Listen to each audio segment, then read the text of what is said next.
Warp and Weft. Strand Log 3.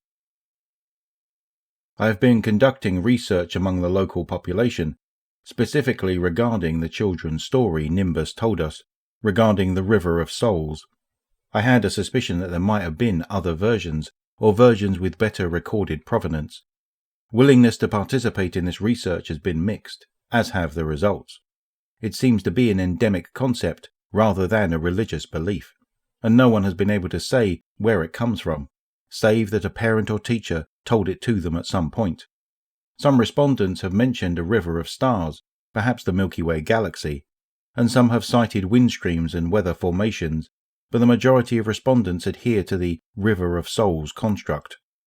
All things come from the river, and all things return to it. The river may split and meet again.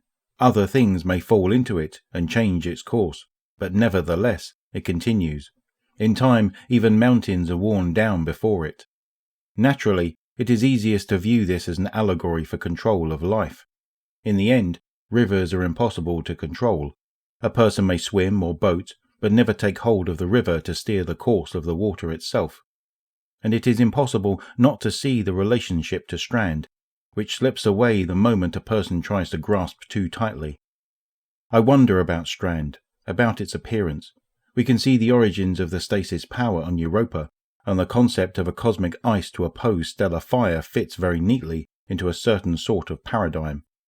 Even that idea of stillness and control suits freezing, a slowness of atoms, whether or not it is in truth the power of ice.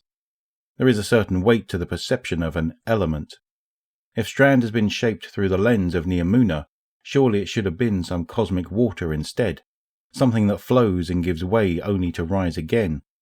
There are certainly combat styles to support this in old records, but this power that has never before been used in this way came to one guardian first, and I conjecture that they may have unconsciously given it form.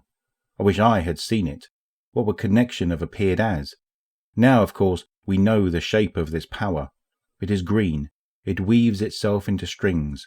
As other guardians begin to learn it, they too slot it into these positions in their minds. Whatever advances they come to are already framed verdant and tangling.